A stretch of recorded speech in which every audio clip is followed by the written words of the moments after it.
Conversations That Matter podcast. I'm your host, John Harris. We're going to talk about some Southern Baptist Convention news, kind of a news roundup day. For those in the audience, there's many of you who are Southern Baptists, or were, as the case may be.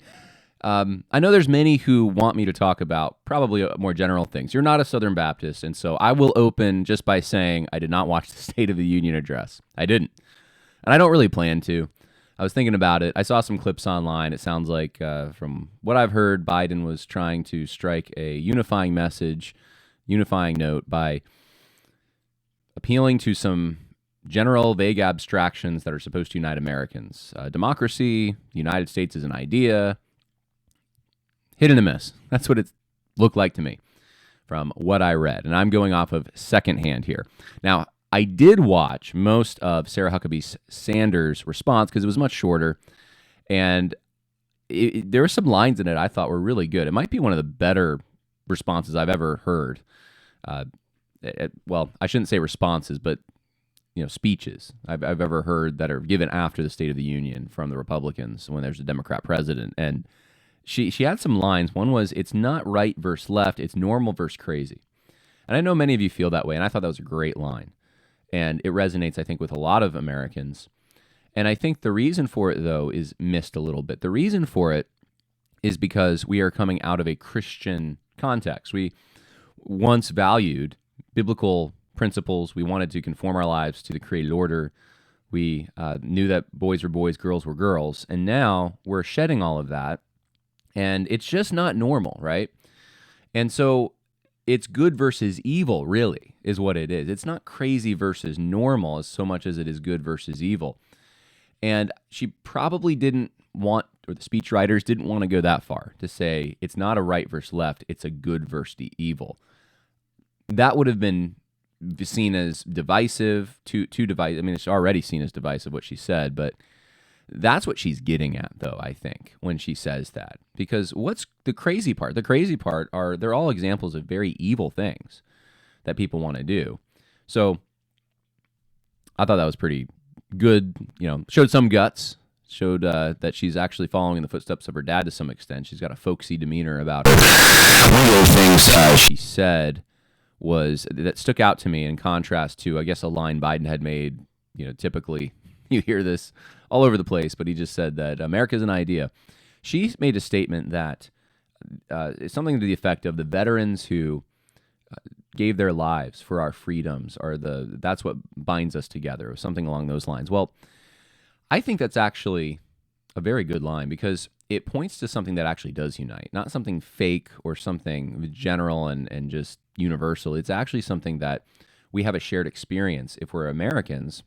And this is a generational thing too. This is beyond just our current generation, those in previous generations who shed blood. Those kinds of things are what unites us. Family attachment. And it defended what? General freedom for everyone? No, freedom for us.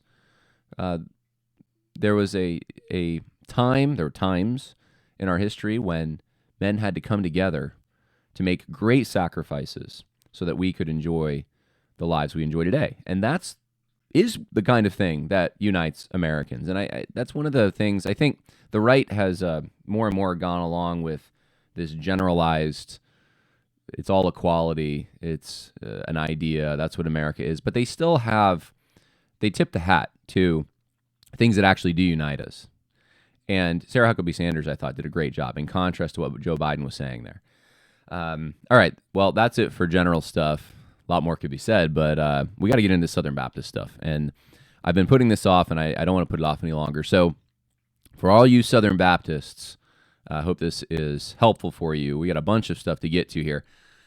I want to start here. This is just consistent in my mind with what's happening throughout the rest of the country. Christy Thornton, who's a member of J.D. Greer's church, she's an assistant professor of Christian thought at Southern Baptist Theological Seminary. She's in the Southeastern Society, which when I was there was very pro-Francis Schaeffer, as I remember. It was I would say the more traditional folks were, I think, attracted to the Southeastern Society to some extent. I don't know what it's like now. But Christy Thornton says, "Today I'm especially proud to teach at Southeastern Baptist Theological Seminary. Well, why is that, Christy? And to work in the newly named Carson Hall. One day, I want to be an old servant of Christ, just like him. So they had a dedication, and now there's 2 photos of this gentleman, Dr. Carson, and Ralph Logan Carson is his name. Here's the pictures for everyone so you can see it. And Carson was, if memory serves me here, I read an article like this a while back. He was the first graduate, or maybe he was a PhD graduate, who was African American, black, and also Carson happened to be blind. Now, I asked around a little bit. I said, what, because this is, for those who don't know, this is Paige Patterson Hall. This is where Paige Patterson's name was on the front of the building, and you walked in and you saw where these pictures are now. Paige Patterson's picture, it changed, I think, a little bit. It was him and his wife, or his wife was across the hall, and it was him and his dog. There's a picture of his dog, because that was iconic for Paige Patterson. He would drive around the seminary with his dog and his pickup truck, and that's just the kind of guy he was. And then I think it changed. They took the dog down, and it was just Paige Patterson and his wife. And then they took it all down together. The whole thing. It was just, this happens in stages. Then the pictures were just taken down, and a map was put there. And this happened right after I think I left. So we're talking like 2020-ish, 2019. And now it's totally renamed, and they have new pictures. And so I asked around. I said, what's the significant contribution? So, here's the thing. This is the principle in general that we've practiced for the most part in our country. When we have buildings, monuments, public spaces dedicated to honoring or recognizing an individual or their achievements, we don't bulldoze over them when someone with bigger achievements come. We just erect a new monument. We have a new space to put up. And it's not really a problem when you have expanding suburbs, especially.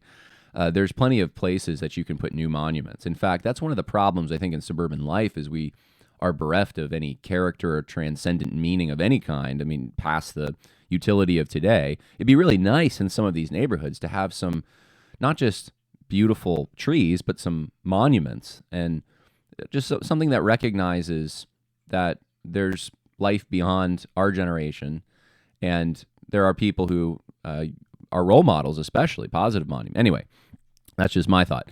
But if you are going to take down something, all right, you need to at least be thinking about, I'm just saying in general, what are we going to replace it with? And so I asked around. I said to one person who's very familiar with this situation, I said, what are the accomplishments of Ralph Logan Carson as far as like compared to Paige Patterson? I'm not saying, I'm sure there's accomplishments there, and I'm sure there's meaning there, but like Paige Patterson really led, him and Adrian Rogers, the conservative resurgence in the Southern Baptist Convention. Monumental achievements, and now he's been MeToo'd, and so, so long Paige Patterson, but he contests the claims that were made against him, and the joke he made that was a little off color, and I've said before, I think that was a generational thing to some extent, but he apologized. So what's the big problem here? Why is Paige Patterson so far down on the list of people to respect? Why is it so easy to take him out and then insert someone, though, who does not have these credentials, does not have the significance, we'll say, to the Southern Baptist Convention that Paige Patterson did at all? I think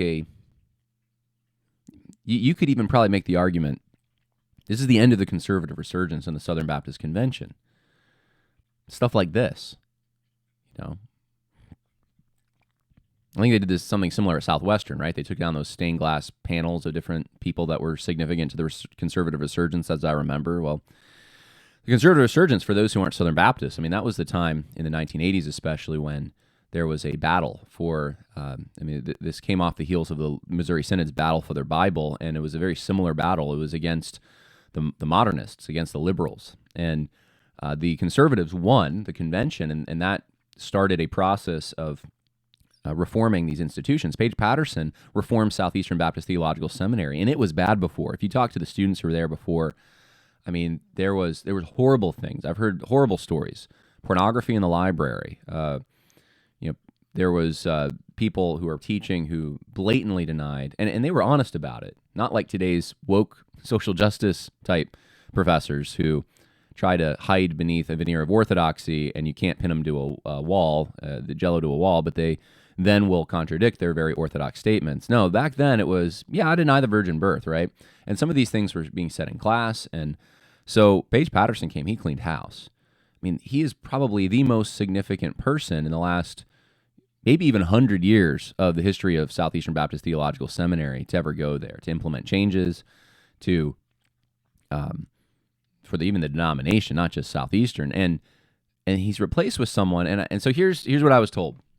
Someone who can put in the comments if there's more to it, but that Ralph Logan Carson was he was black and he was blind, and he was a preacher, and there's really not a whole lot more to it than that as far as significant achievement. Now, those are barriers to overcome. I'm not saying they're not, and I'm not taking anything away from Ralph Logan Carson. Like, praise God for that.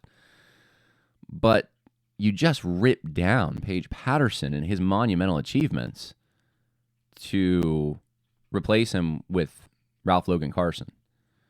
Why not put up another, I don't know, a fountain, a monument, another building, something that's not named, a bench. But to take a whole hall where classes are taught, a beautiful hall, by the way, and it just, that's what I think the only reason I bring this up is to say what's happening in the country as far as ripping down our founding, ripping down war heroes, all that kind of thing. It's happening at Southeastern as well. It's happening in the Southern Baptist Convention. It's happening in evangelical Christianity. It's the same stuff. And it's just a sign of the times, I suppose, when the world or the church looks an awful lot like the world in that respect. Now, I want to shift gears a little bit and talk about, this is a story from Capstone Report. Woke SBC elites plan to make your church pay for abuse at other churches. Now, the reason I'm pulling this up is because the tweets have since then been deleted, but I want to read for you some quotes here, and I'm going to read for you a little bit of the article here as well. We're going to talk about the MeToo stuff. We're going to talk about Rachel Denhollander. We're going to talk about that whole issue in the Southern Baptist Convention because it is coming to a head. Your tiny autonomous Baptist church just might be on the hook for some pervert working at a megachurch if a push by woke SBC elites comes to fruition. As the Southern Baptist Convention grapples with this response to sex abuse at autonomous churches, some involved in the process are floating the idea that every Southern Baptist cooperating church is responsible for abuse.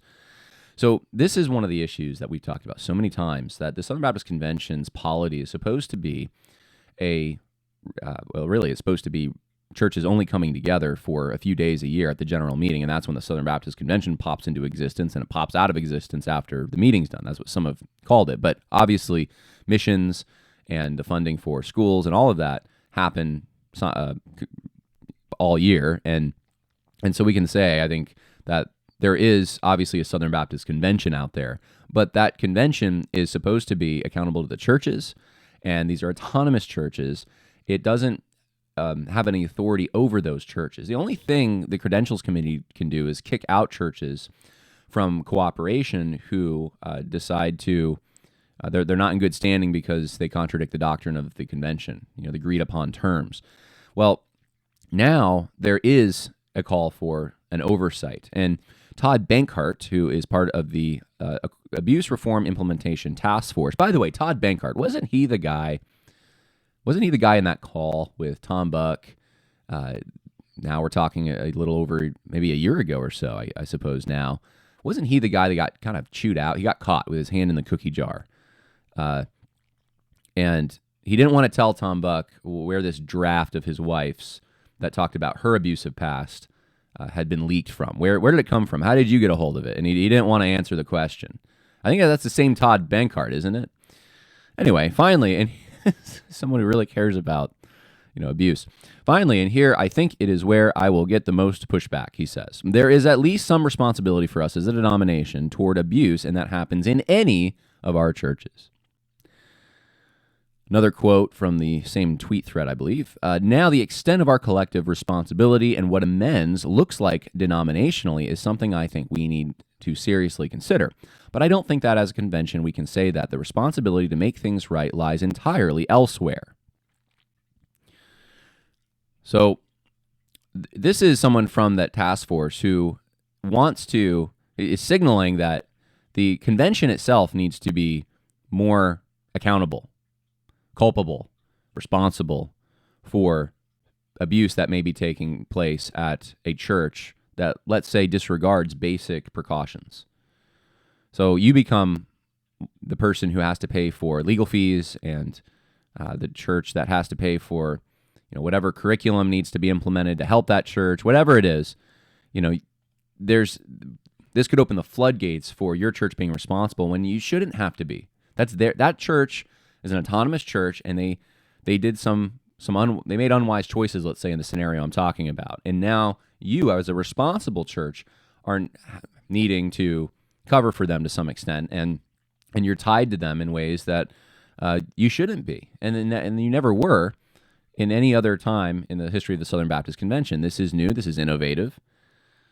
We used to have a process for this. It was called calling the police. And now we need something more. We need oversight from the convention over the churches.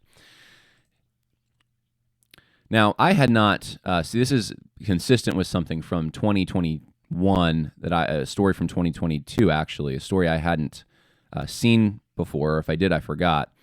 I didn't realize Bart Barber had done this. I want to read for you something. This is in the same vein as what we talked about. Southern Baptist leaders hope a 2019 Texas law passed with bipartisan support may become a model for other states in helping churches pass information among themselves about potential perpetrators of clergy sexual abuse. The legislation, initially written by Texas pastor and current SBC president Bart Barber, protects charitable organizations, their volunteers, and independent contractors from liability when disclosing credible allegations to prospective employers. It passed in the Texas Senate and House without opposition, and it became model for resolution in the Anaheim meeting in California. And so here's a quote. "The sexual predators are going to think hard and long and creatively about how to get into our churches and prey upon vulnerable people who attend our churches," said Barber, the pastor of First Baptist Church of Farmersville. "We have to think creatively and long and hard about what our vulnerabilities are and how to close those doors. And so passing this law in your state would be great." All right, well, this is interesting because you may wonder, what's the significance of this? Well, the significance is there's already a process, right? There's supposed to be, at least. You call the police. You file a report. Now, churches, charitable organizations in the state of Texas, and this is, Bart Barber wants this to be universal, will be able to share information about potential sexual predators with other churches or organizations, and there is no legal there's nothing that that can happen to them as far as someone suing them for defamation or that kind of thing, right? So they have a sanction, they have legal sanction to do what the Southern Baptist Convention wants to do. Come up with a list of potential abusers, share that list, and you might be wondering, well, what's to keep someone innocent from getting on this list if there's no disincentive for putting someone's name on it? And that would be a fair question. Now, there is language to, if I can find it, I'll do a keyword search here.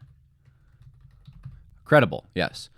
There is language here that it needs to be credible. We need to disclose credible accusations. What does that mean, though?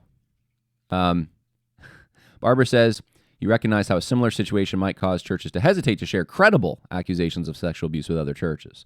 A lawyer's job, Barber notes, is to advise his or her client that sharing credible information about sexual abuse can increase the legal risk. But a pastor's responsibility is not to... It's like they just put the word credible on this to give it some kind of validity. Well, this is an extra layer that you have to ask the question, what's the purpose for it? What's the reason for it?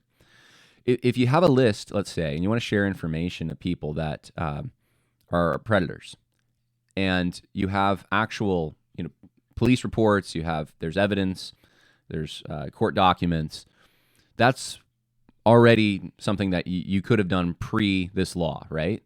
You could have shared that, and there would be no consequences if you got it wrong and you falsely accused someone. Now there's a haven to share, but it's hanging on what? Just the word credible. Credible according to who? According to what? This is obviously a different standard or a higher standard than, I mean, obviously this have to be a different standard. Otherwise, there's no point to having this protection for churches. If they're doing something that already should not cause them any kind of grief legally, then why even pass the law in the first place? It's obvious because there's an attempt to create an extra barrier or an extra layer of validation, an extra layer of validation for what is considered credible. So if the church or the institution, the denomination decides it's credible, it becomes credible. And that's where we're going. So it's looser. It actually cheapens credibility here. And now this is what I fear, someone could easily get on this list, and they could do what they did to Paige Patterson, to be quite frank. It could something that's contested, something from years ago, something that it's very hard to make heads or tails of, something that maybe even false, comes along and, well, that sounds credible. Let's put it in. Let's cancel that person. We've seen them do it with others, so why not do it on a mass scale? Why not have a whole mechanism and legal protection for doing it? That's what we're talking about here.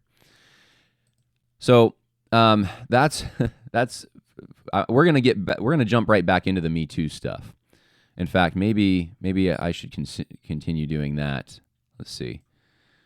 Yeah, let's save the abortion stuff for the end if we can.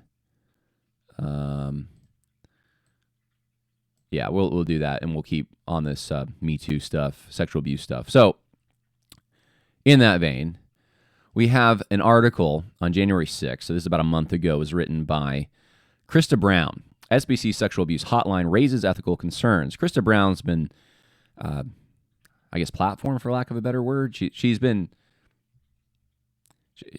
the Caring Well people, we'll put it that way, in the Southern Baptist Convention, have used Krista Brown and her story to advocate for their cause.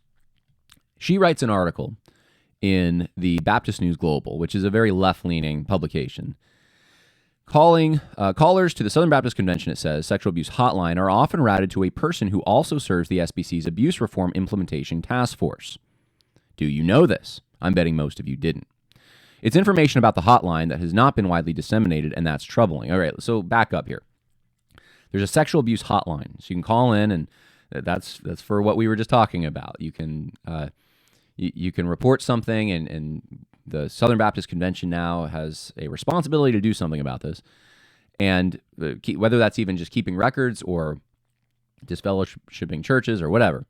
So there's this hotline, and they're routed to a person who also, she says, serves the SBC Abuse Reform Implementations Task Force. In other words, this board or this task force that Todd Bankert sits on,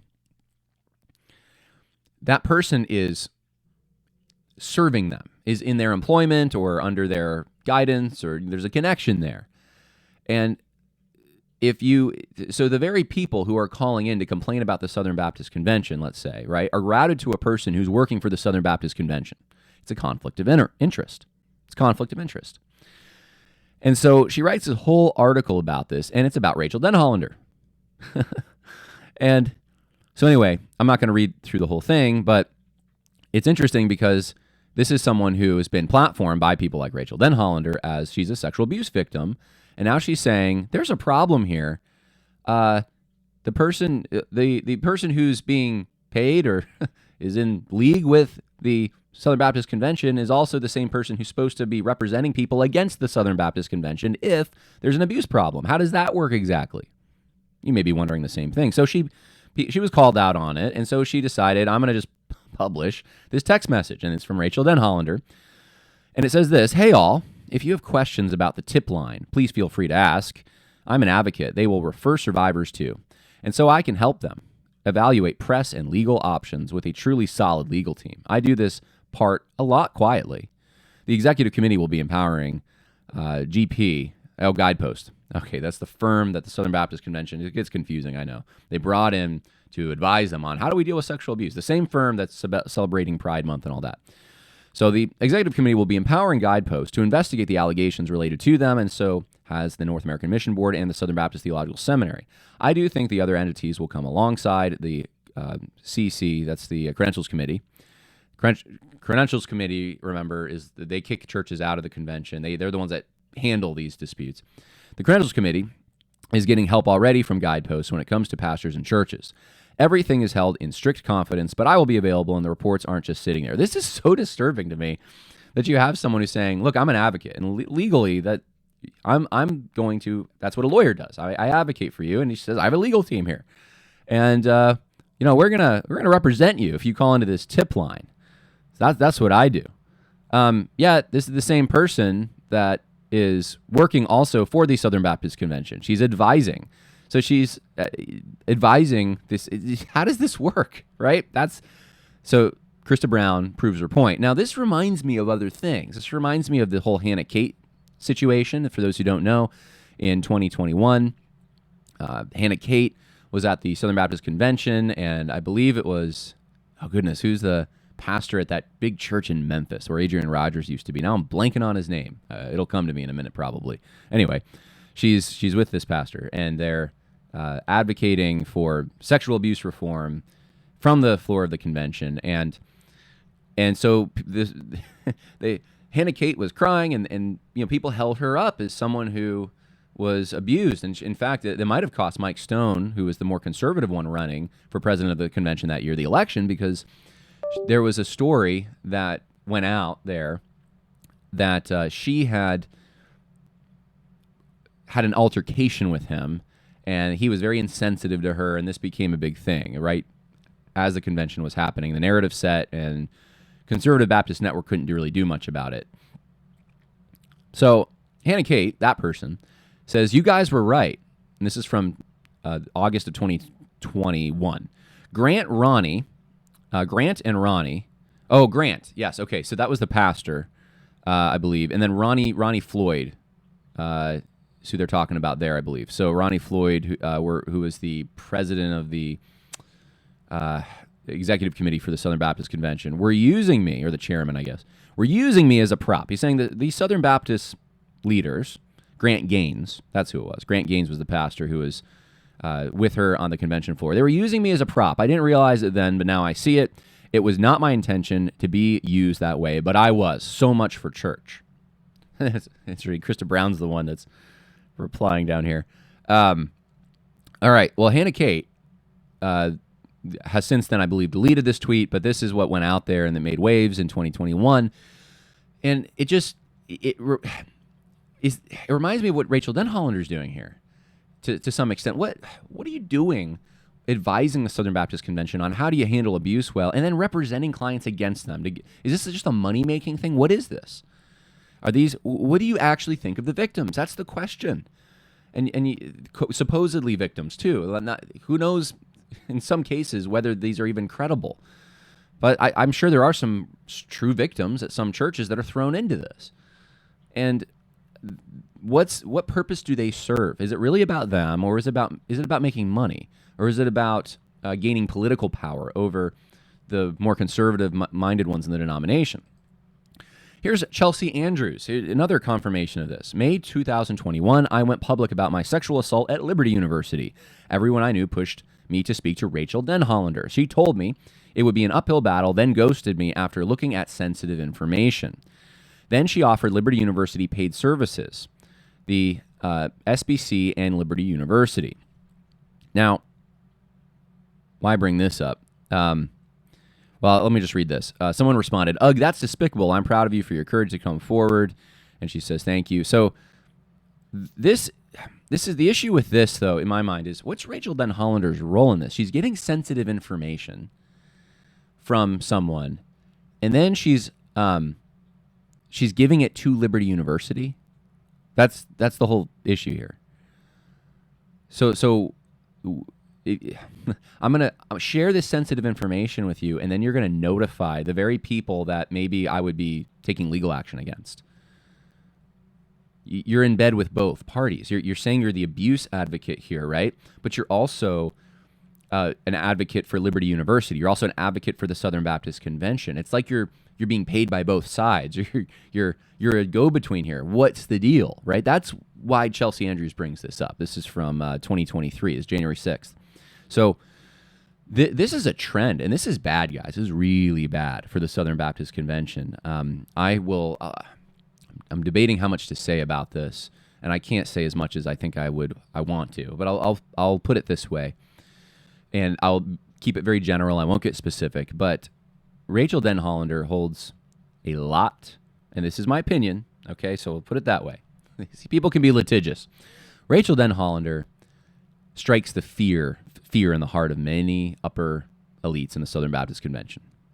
All right, and I'll leave it there. I won't say anything more, but you can take my word for it, or you can just say, you didn't provide the evidence, and that's fine. But I would advise you to take my word for it, because what else makes sense of these crazy moves that the convention's making? She's the one that they're not allowed to question, and it shows, to me, it shows the lack of spine, the lack of masculinity in the convention at the upper levels. Who's actually running the convention? Is it Bart Barber? Is it the seminary presidents? Is it Rachel Denhollander? That's the question that I want to ask. All right. Now, what happens, here's a question, when someone who's not Paige Patterson, so we don't scrub his name off of stuff, let's say, who's not someone we want to take out politically because he's on our side, gets caught in a sexual indiscretion of some kind? Well, we just saw an example of it from February 3rd, a letter from the Baptist Convention of Maryland and Delaware. Michael Crawford, resignation, executive board for the Baptist Convention of Maryland, Delaware. And here's what it says. This morning we received word from Brother Michael Crawford that he is resigning his position as the executive director of the Baptist Convention of Maryland, Delaware, effective immediately. The reason for his resignation is due to moral failure involving marital indiscretions, which disqualifies him. We understand this news brings great sorrow. Did they do this with Paige Patterson? Well, we understand this brings great sorrow. The officers, staff, volunteers, and churches are committed to praying for Brother Michael, right? It's never Brother Page. It's Brother Michael, though. His family, and providing them with spiritual and emotional support in the coming days. Is it Brother Johnny Hunt, too? No. We also call upon Maryland and Delaware Baptists and our extended Southern Baptist family to pray for everyone involved. Our convention is committed to serving in the name of Jesus. And it just keeps going on and on about how we ask for prayer, and God's going to heal the brokenhearted and bind up their wounds, Psalm 147:3. This is so interesting to me, how this person is treated versus someone like a Johnny Hunt or a Paige Patterson or even Ronnie Floyd or people that were on the convention, the executive committee for the SBC when attorney-client privilege was waived. So here's another Baptist News Global, and they now they are outside the SBC, and I would say far left. If you're looking at a spectrum, in Baptist life, they would be far left, and so they are to some extent mocking this. They say it's a moral failure. What is a moral failure? It is not clear. Let's see. Okay. Oh, here's why I brought this up. What is not clear is Crawford's employment status with the Southern Baptist Convention's North American Mission Board, where he also has been employed as Vice President of Strategy and Development. That position was announced last October. Given the unusual nature of an executive being simultaneously employed in two full-time jobs by two Baptist entities, Baptist News Global asked Crawford in October if he was in fact being employed by both the Baptist Convention of Maryland, Delaware, and the North American Mission Board. He replied, "I don't have to tell you that, but yes, I do receive a salary for my role with NAMB." Ooh, boy. So you got Rachel Denhollander working both sides, and now we find out that this is so typical, though. I've heard from people who are higher up. Will McCraney actually talks a lot about this, too. He has a lot of information on this kind of thing, that there's so much double dipping. There's so much, we'll give you money from North American Mission Board if you're a big pastor for supporting us here, and you can be on this board, and you can be serving for Lifeway, and you draw all this money from all these different places, and it's conflict of interest stuff. It's not ethical stuff. And so here's Baptist News Global calling out Michael Crawford for this. So yeah, anyway, it's just, it shows the corruption that exists, and it shows the decay and just the downfall. The Southern Baptist Convention is spiraling out of control, guys. Spiraling out of control. It's not if it's going to fall, it is falling. It's falling hard and fast, and it's corruption. It's unequal weights and measures. If they're our political buddy, then we get to treat them differently than if they're someone who's not. It's all kinds of things. It's all kinds of things. Well, let's go to the next story. This is also Baptist News Global. It's interesting to me. This is another, I think, lack of proportion example of lack of proportion, I should say, in the Southern Baptist Convention. SBC Executive Committee member once again criticized for sexually crude posts on social media. So someone on the SBC Executive Committee, Guy Frederick, responded to a post on Twitter asking conservative men honest question, is AOC hot? Now, some of you, if you have young children, you might not want them to be in the car for this. Some of you wouldn't mind, but some of you would, so I just want to put that out there before I say this. Guy Frederick, who's on the executive committee, said, like boob sweat hot or like sexually desirable hot? Now, I'm not defending him using that language, but from what I've understand, Guy Frederick, someone told me he was a trucker or something or had a background like that. I don't know. But he made a post on Facebook, I guess, in October, and he said, why is it that your boss says have sex with me or you're fired? It's considered coercion, but your boss says take the shot or you're fired, and it's not coercion. They both want to stick something in you that you don't want. And he justified it by saying, I'm from a different generation, and we understood humor back then, and that's what this is. And in this particular post, though, he apologizes. He says it was wrong and talks about he didn't value women being made in the image of God, and this doesn't reflect his 50-year marriage with his wife, who he loves dearly, and Valentine's Day is coming up. And I mean, he really had to do the penance. Because guys like this, this is Krista Brown but guys like this, Jared Wellham, says there is never a proper context to objectify another person. This is especially true for the Christian who knows by God's word that people are made in God's image, and he goes on and on. Or he doesn't, but other people do go on and on about this. This is, so here's what I guess I wanted to point out with all this. To me, all right, and I think most of us probably wouldn't have said that, but this is like small stuff, like really small stuff. Like I wouldn't be calling his marriage into question because of this. Maybe some of you would, but I don't. I've happened to know, there's one guy I'm thinking of, I won't give away who it is, but very high up, or made it to the upper ranks of academia and Christianity, so forth. Respected man. And on a personal level, this is what he talks like. This is the kind of thing he would say. He'll even say things that are even maybe more off color to some of you. And it's some of proportion thing. This is a guy who's helped many men overcome addiction to pornography, and it's obvious he loves his wife. And but there's a way of talking about these things that doesn't necessarily have to be sexual. And that's the point I think I want to make, is there's a generation that existed at one time where these things did not have to be sexual.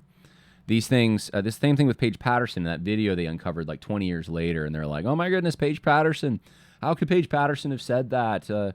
He talked about boys being attracted to girls, and that was a good thing, and they should notice girls, and it's like, oh my goodness, Paige. Well, in the time he said it, in the context he said it, in a more traditional place, which is probably somewhere in the rural South or suburban South, something like that, 20 years ago, was a little different than in, let's say, Los Angeles today or Washington, D.C., because not everything was sexualized.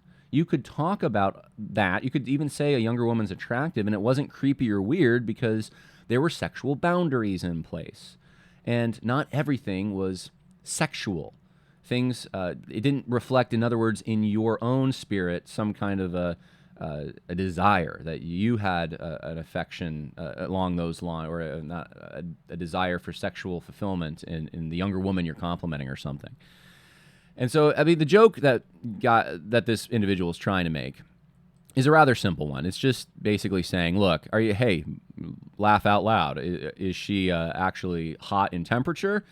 Or is she actually attractive? Because if you have to ask the question, it means she's not attractive. That's what he's saying. She's not attractive. So, I mean, this is just, immediately this is like so horrible because she's questioning someone made in the image of God. That's what I'm talking about is weird to me. It's like saying it's crass or saying you shouldn't be you shouldn't be talking about that part of a woman's body in such a cavalier fashion on Twitter. But to say, oh, you're objectifying another person who's made in the image of God as if it's an attack on the Imago Dei, that's the weird thing to me. Like, that's full on, let's attack that.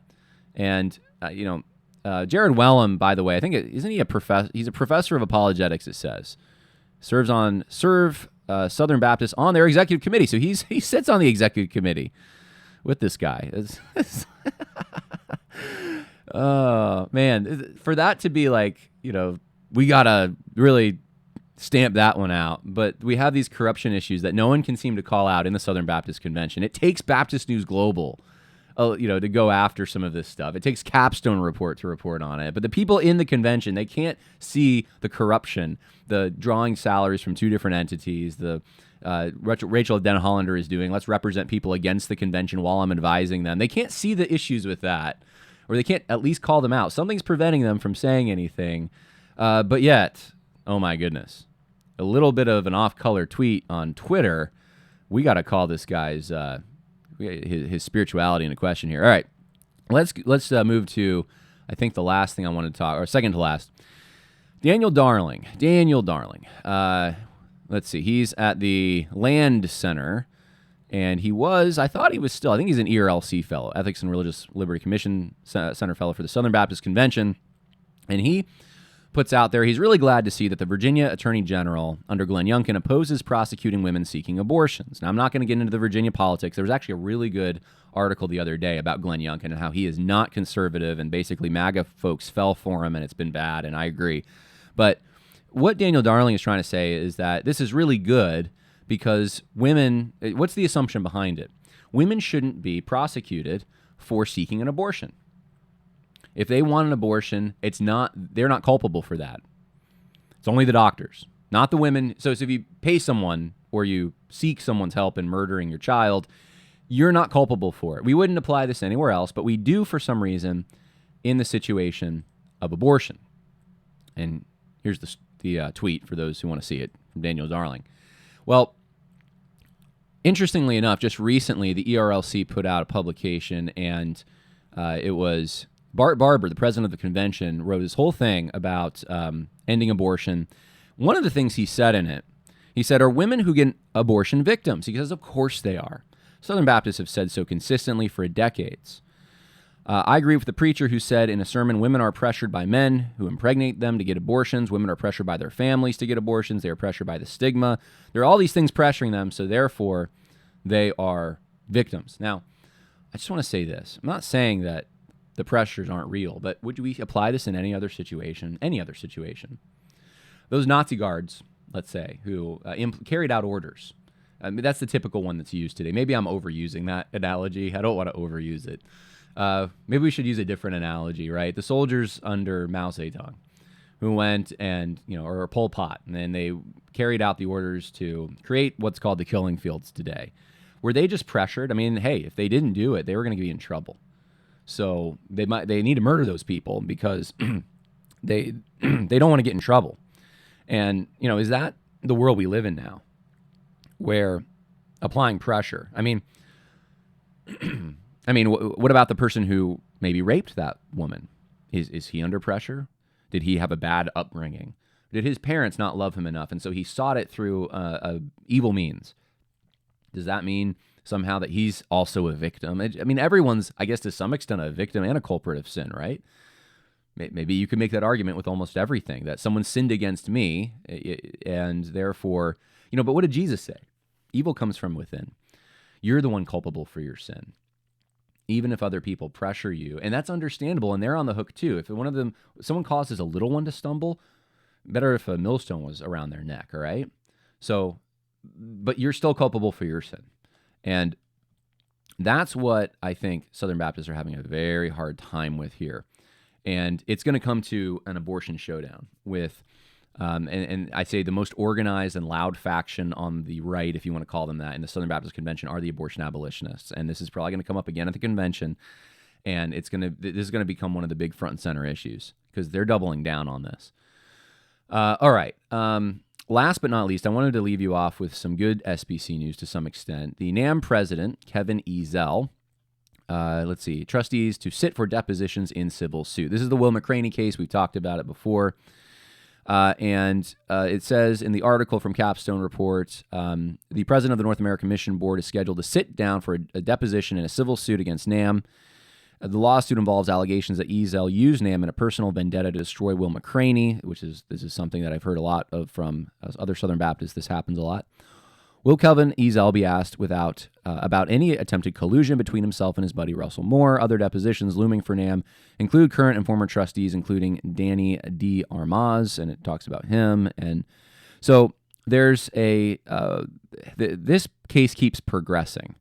And it's slow, but I know people are like impatient with it, but it keeps progressing and closer to exposing and finding out through exploration what's happening at NAMB. And the hope is that eventually the books will get open. But this is, I think, a positive development for shining a light on what I would say is a fairly dark, unfortunately, area of the Southern Baptist Convention. Well, that's it for Southern Baptist news. Aren't you happy now?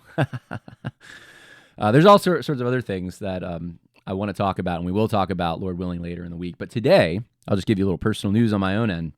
I am doing something. I don't ever go to New York City. I never do this, except to pick up people from the airport or something.